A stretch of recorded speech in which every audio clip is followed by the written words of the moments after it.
Hey there, everyone. Okay, so a couple months ago, I did two videos about water only skincare and water only hair care. The one was about how I have only used water on my face for the last 10 plus years.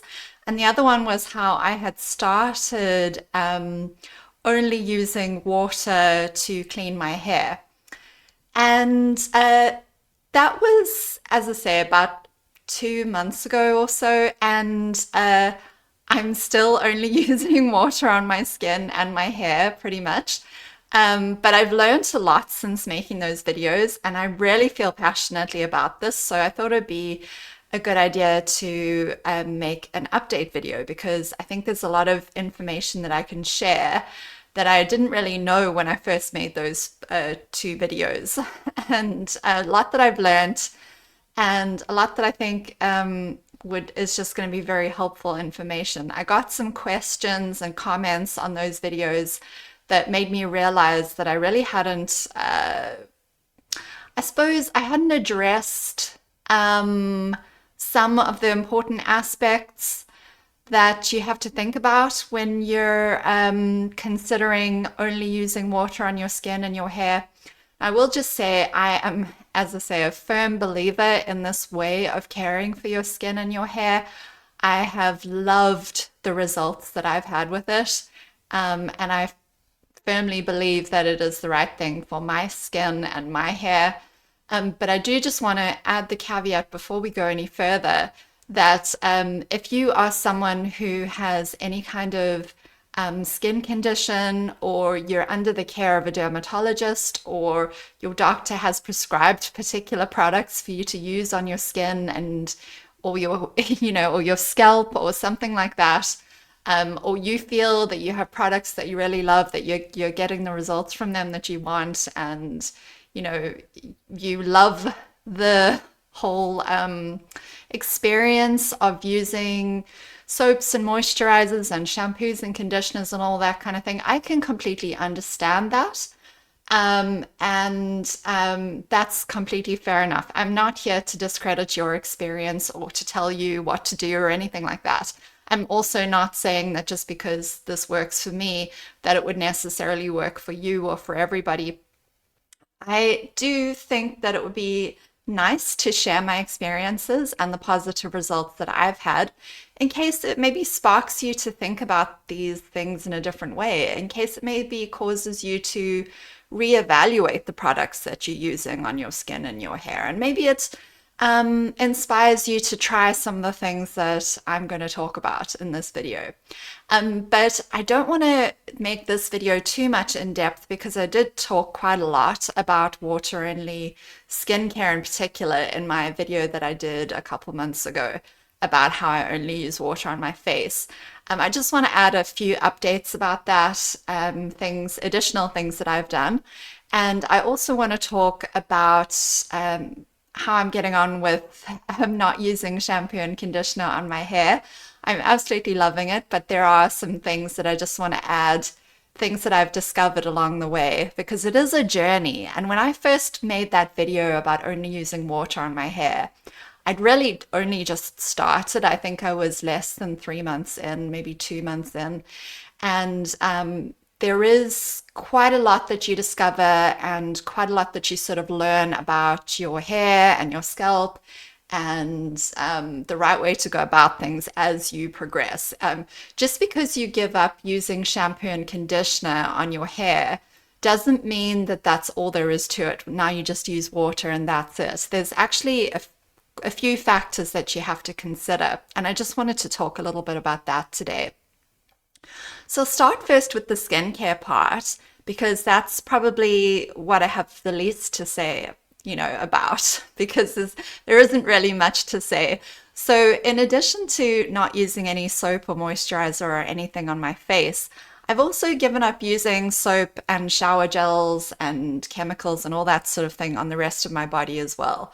So when I shower, I mechanically cleanse my body, meaning I use warm water and I stand in the shower for about 15 to 20 minutes and I use a loofah or a face cloth, and I give my body a nice, gentle but firm kind of mechanical cleanse with my hands and with my face cloth and a loofah.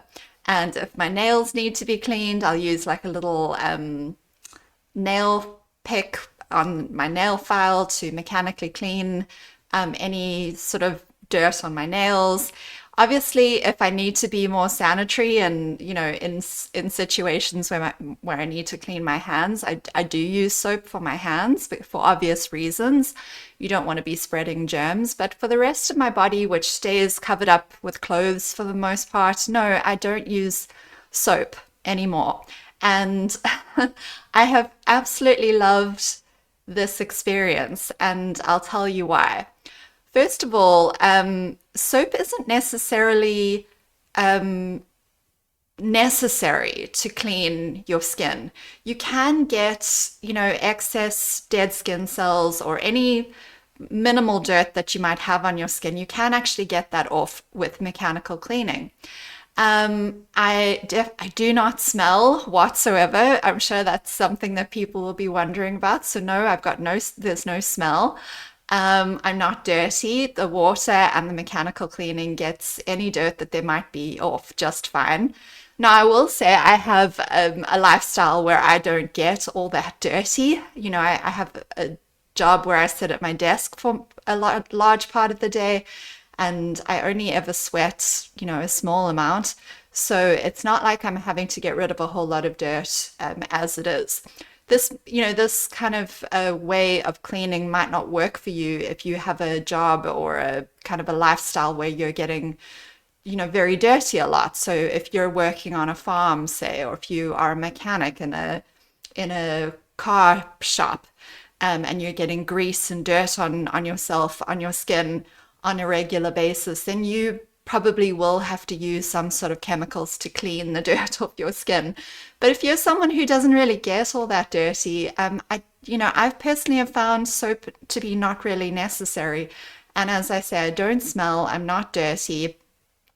And an added really, really amazing benefit that I've had for my skin is I used to get little spots on my sort of upper back and the backs of my shoulders, the sort of the area just above your shoulder blades. I used to get like little occasional spots there. I always seem to have one or two spots there, and occasionally I'd have a little bit of a flare up, and then what would happen when I got those spots is when I was in the shower, I'd take my loofah with lots and lots of soap and I'd scrub them, thinking I was doing a good thing, thinking that would help.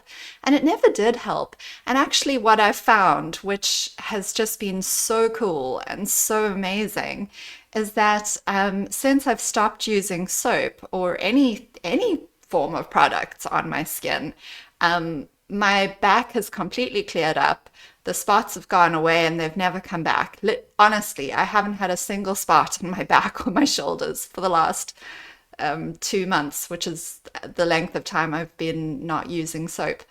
So I think that's really cool. I'm so pleased about that because I tried you know, different things to try and get rid of those spots, and nothing ever really worked. And now this has worked.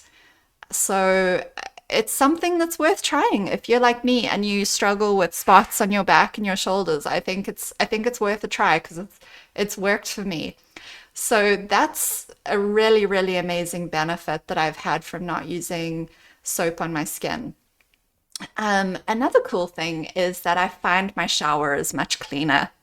So, if you're like me and you absolutely hate cleaning the shower, this is probably going to be good news for you, just like it was for me. My shower is just much cleaner these days because there isn't like that layer of sort of scum that you get from the soap, from shower gel and soap that you use in the shower. It's just the shower itself is just much cleaner. The perspex doors are much cleaner.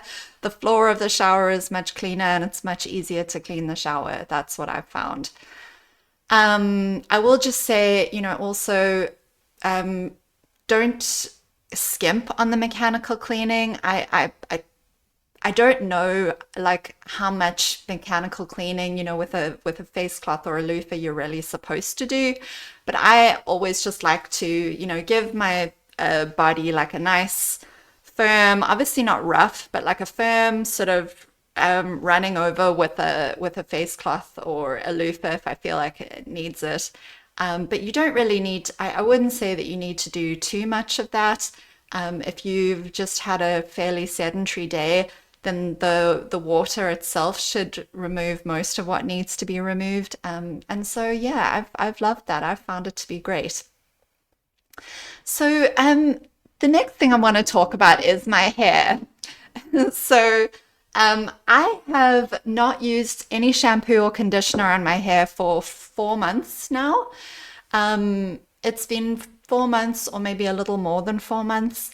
And I've learned a lot in that time, and I'm absolutely loving the results. I've found that my hair is shinier and smoother and healthier, and it's just getting more like that with time. Um, I think it's important to mention right off the bat that as you can see, I have extremely thick, um, textured hair. My hair is wavy curly. And so I think that's important to bear in mind. Like, that's my hair type. My hair is low porosity. It's very, very thick. It's somewhat curly and it's obviously prone to frizzing and fluffing, which was one of the primary reasons that I decided to start doing water only hair care and give up shampoo and conditioner. And I have to say that giving up shampoo and conditioner has been extremely good for my hair. I have found my hair is much less prone to frizzing and fluffing since I've done that. I used a wide variety of shampoos and conditioners in the past, and I followed the Curly Girl method for a long time as well. I haven't used shampoo with sulfates in it for years, but I was still finding that my hair was being prone to dryness and prone to frizzing. And I would have to spend just ages, like at least an hour and a half, styling my hair and squishing water and product into it for my hair to not be dry and fluffy. So I've found that giving up shampoo and conditioner has really, really, really helped my hair to be just a lot more supple, a lot less frizzy, and just healthier and shinier and not as dry. But the one thing that I didn't really know about too much when I first started doing water only hair care was I didn't understand the importance of having hard or soft water and how that can factor into, how you clean your hair and how you sort of how it would impact how you care for your hair if you are going to if you are going to give up shampoo and conditioner.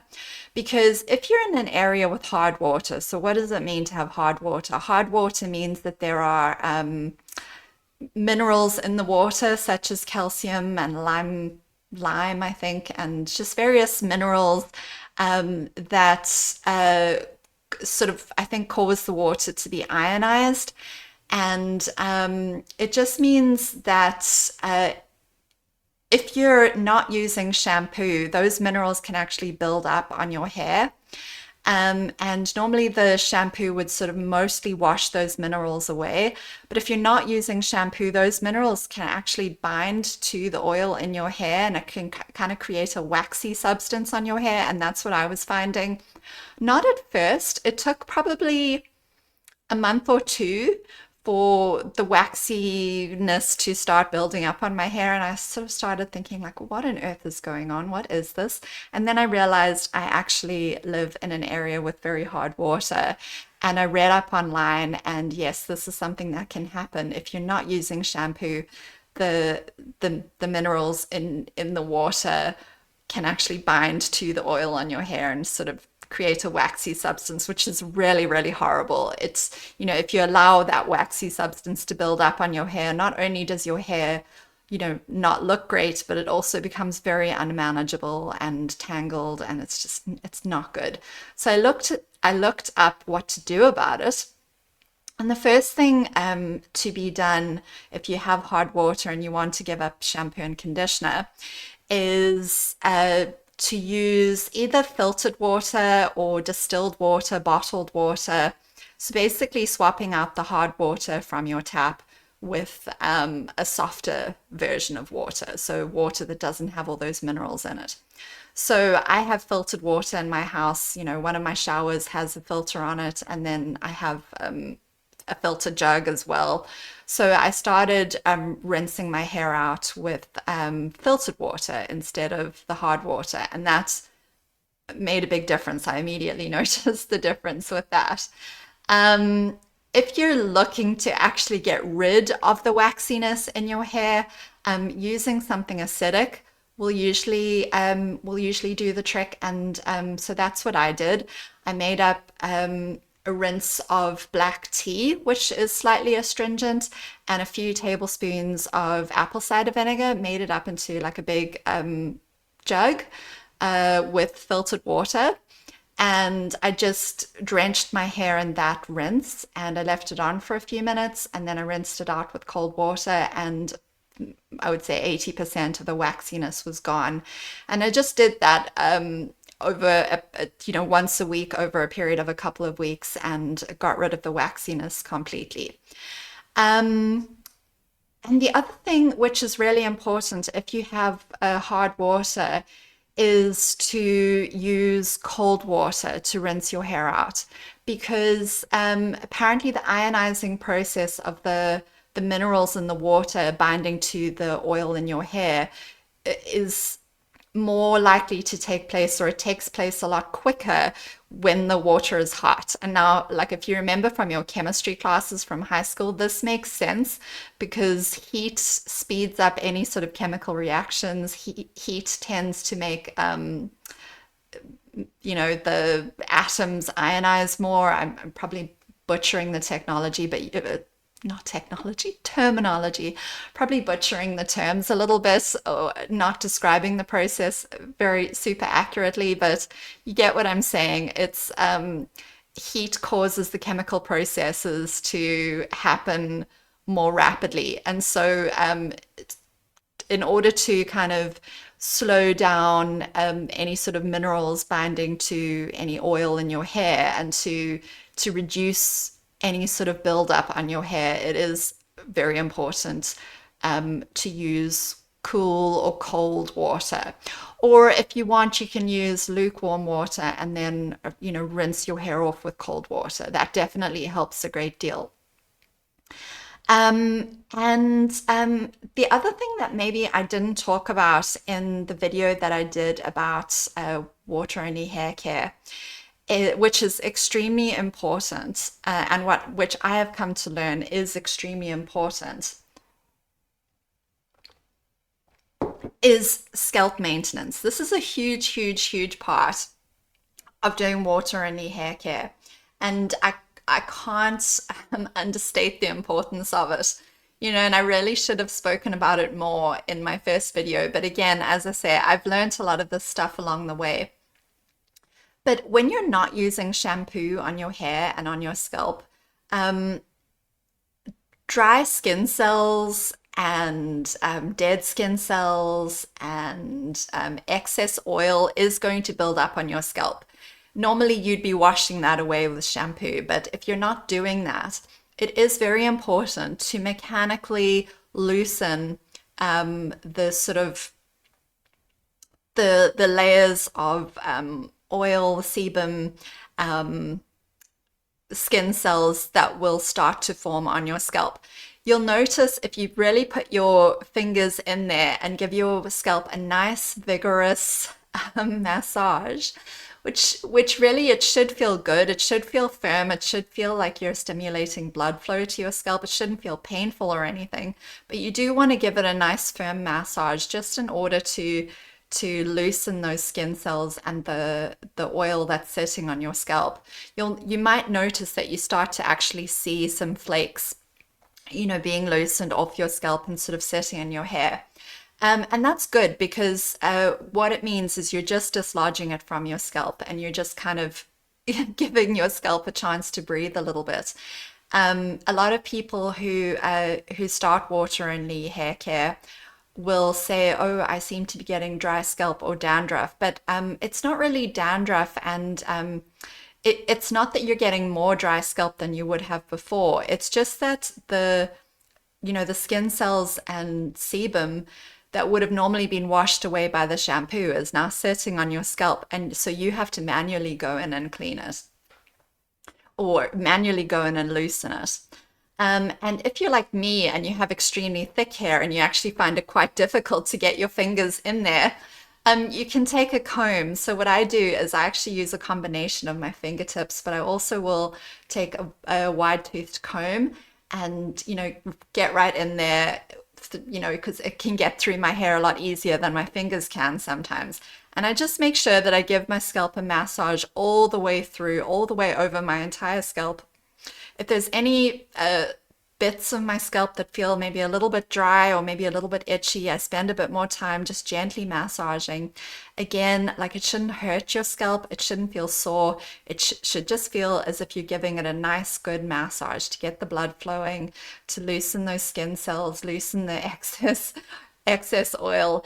And then you might, as I say, you might start to sort of see those skin cells sort of sitting on sitting on your hair. And then what you do is you just go in and, give your hair a good comb or a good brush. If you don't like using a comb or a brush, you can use your fingertips and just pull the oil that's sitting close to your scalp, just pull it through using your fingers. It's a technique called preening. I know a lot of people really swear by that. I do a little bit of that, but what I really like to use is a bristle brush. Should have brought it with me for this video, but I actually have it in my bathroom ready to be washed. But what I do is, after I've given my scalp a good massage with my fingertips and with a comb, then I divide my hair up into sections and I just comb it with the boar bristle brush.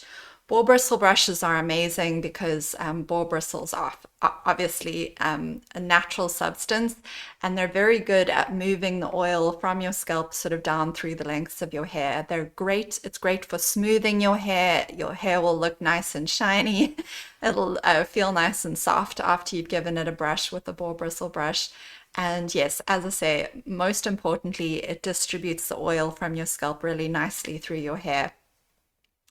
And yeah, it moves those dead skin cells and the oil from your scalp through the lengths of your hair. And so that's what mechanical cleaning is. So instead of using shampoo, which chemically cleans that excess oil or the skin cells, you're mechanically just moving it through your hair and sort of down the lengths of your hair. And you'll notice when you've been doing that for anywhere between a few weeks and a few months, you'll notice your hair starting to look really nice and shiny and clean when you do that.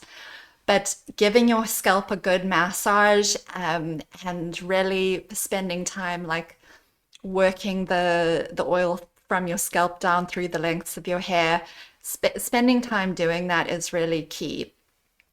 And what I've started to notice is, as the weeks and months have gone on, my hair just looks shinier and healthier more and more as time progresses. I don't really know what it looks like today. I brushed it with the boar bristle brush this morning, and then I put it into a plait. And I just took the plait out a few minutes ago, or a few minutes before I started filming this video.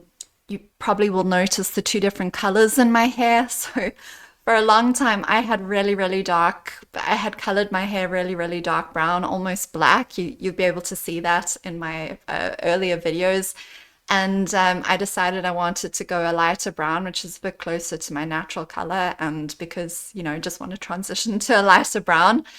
But I didn't want to damage my hair by sort of trying to lighten the dark brown. And so what I've been doing is I've just been growing it out, and it might look a bit odd, but I'm just kind of biting the bullet, and that's what I'm doing, and gradually sort of trimming a little bit, off as the light brown comes through, and as the very dark brown hair sort of makes its way towards the ends of my hair, I've just been kind of trimming it off, and eventually it'll all be grown out. But it's just one of those things. If you've ever had to grow out a hair color and you don't want to chop all your hair off and you don't want to bleach your hair into oblivion, then you kind of will you'll know what the struggle is like.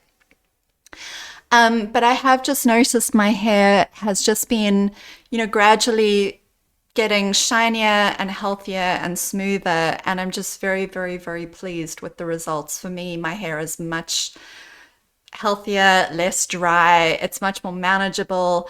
One thing I will say is that for me, because I have very thick curly hair, it's been important to sleep with my hair in a protective style.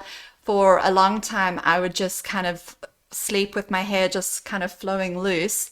And whilst there's nothing wrong with that, I would wake up with my hair kind of being a little bit wild. And because I'm not using products, it can kind of like be a bit of a mission to sort of get my hair back into some sort of a like obedient um, kind of style, I suppose, in the morning when I'm getting ready for work or getting ready for my day. And so, what I've found to be very helpful is just before I go to bed, or after I've had a shower and when I'm just sort of hanging around my house in the evenings, just to put my hair up into a plait. And that just kind of helps to protect it and helps to not let it go too wild. And it just means that in the morning, I can, sort of style my hair a little bit more easily because it hasn't gone too crazy while I've been sleeping. That's always kind of something that we have to contend with if you have very, very thick, very curly hair. I've been a real convert to the concept of sleeping with your hair in a protective style, and I've found it to be very helpful for me. I also like to sort of in the morning when I'm getting ready, I like to kind of work my fingers through my hair and just look for any sort of little tangles or little baby knots. Um, and I sort of gently pull those apart with my fingers. Again, I'm not using any leave-in conditioners or any sort of detanglers or anything like that. So it's important for me to just be very gentle with my hair and to just sort of gently detangle any knots with my fingers. And again, if I feel like I just want to protect my hair or I don't want it to get knotty, I'll put it up in a protective style in a bun or a plait. Those are pretty much the only two that I use. But for the most part, I just find that my hair is just in much better condition since I've given up shampoo and conditioner, and it just seems happier. I mean, I know, like, how can hair seem happy? It's not alive. You know what I mean? You can just tell when your hair is just happier, when it's just, sort of healthier, I think. And I've definitely found that since giving up products.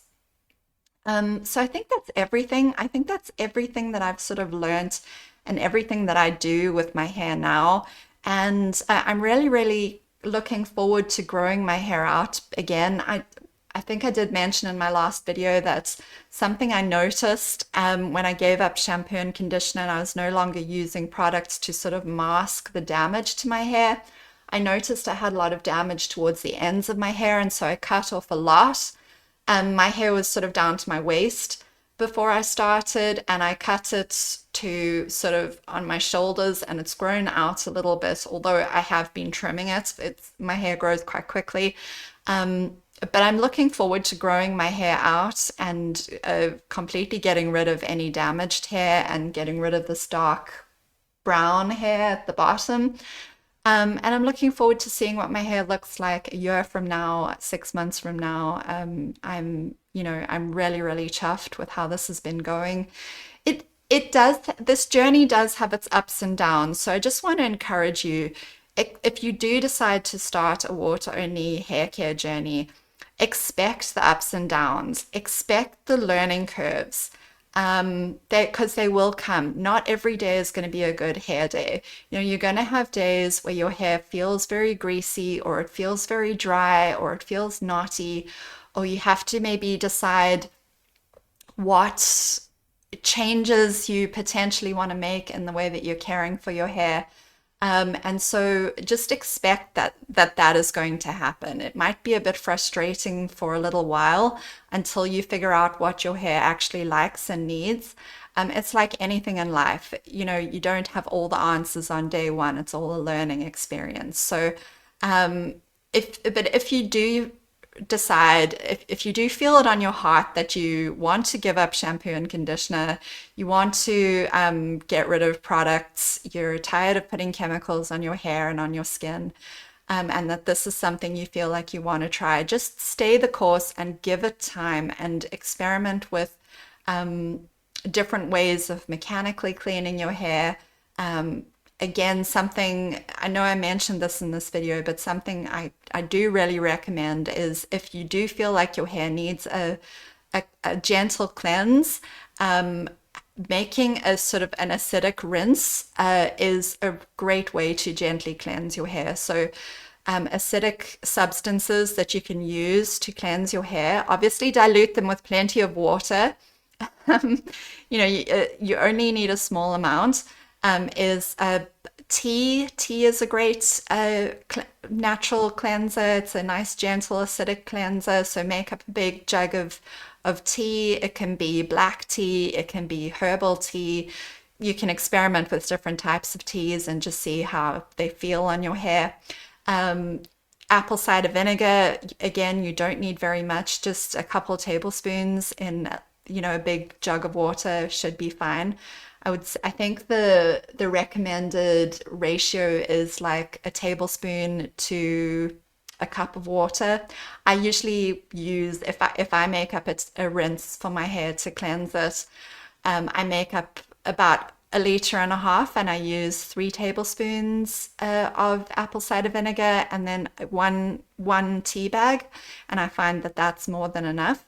You could also use lemon juice, and again, just a few tablespoons in a jug of water should be more than enough. But a nice acidic rinse will help to get rid of excess oiliness or any waxiness on your hair, or it will give it a nice gentle cleanse. And it should also bring a nice shine to your hair if you're struggling with your hair looking a little bit dull. I know in the first sort of 2 to 3 months of doing water-only hair care, my hair wasn't as shiny as it was when I was using shampoo and conditioner. And I found when I started using a tea and apple cider vinegar rinse that it really brought the shine back to my hair. Now I'm sort of trying to wean myself off the apple cider and just apple cider vinegar and tea rinse, and I'm trying to go for a more just purely water-based routine for cleaning my hair, but I'll just see how it goes. And again, it's just going to be probably something I'll be tweaking and, experimenting with as the months go on. And I might come and do an update video if you guys like. But yeah, I just want to wish you the best of luck if you do decide to try this, and please let me know how it goes. And if there's anything I can answer for you about my experience, I'd be happy to do so. If there's any experiences you want to share about this, about how you've cared for your hair and what's worked for you, any opinions you want to share, I welcome it all here on my channel. And I will see you guys next time. Bye, everyone.